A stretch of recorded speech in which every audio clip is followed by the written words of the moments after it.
Gary, did this have to happen after yesterday? Well, it's a bit of an irrelevance that, Dave. It has happened. We've gone past the fact of whether it has to happen.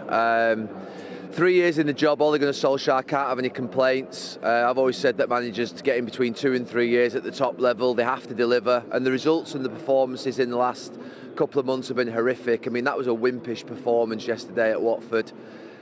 I hope the problems are just the manager, and that something hasn't happened in that change room in this last couple of months that's made them be as bad as they have.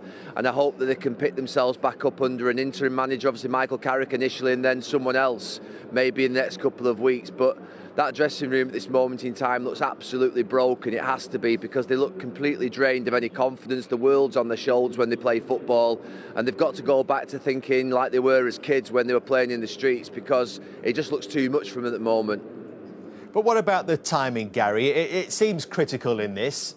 It doesn't look like they've got a plan with the statement that they've released this morning. Does it feel like the club is in a little bit of a mess right now?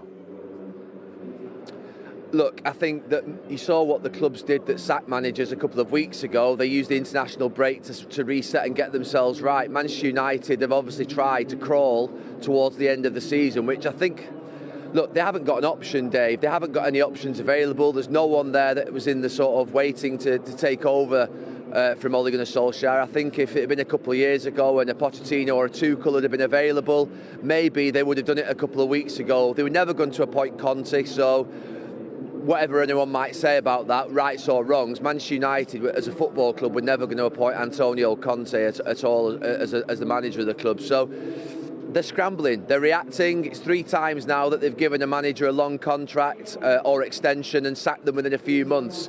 So the planning at the football club has been poor. The decisions over the last 8 years since Sir Alex Ferguson have left a lot to be desired.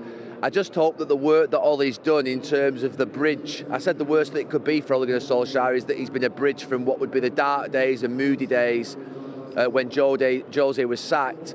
I just hope they can get the manager in place quite quickly now who can keep the momentum going. But like I say, I do worry a little bit about the last few weeks about how that dressing room is disintegrated, because I actually think that dressing room like Ole Gunnar Solskjaer, and I think Ole Gunnar Solskjaer likes those players. So I'm a little bit worried as to how it's got so bad and so quickly, because 8 weeks ago it was euphoria in Manchester, and literally 8 weeks later it's obviously a manager's lost his job.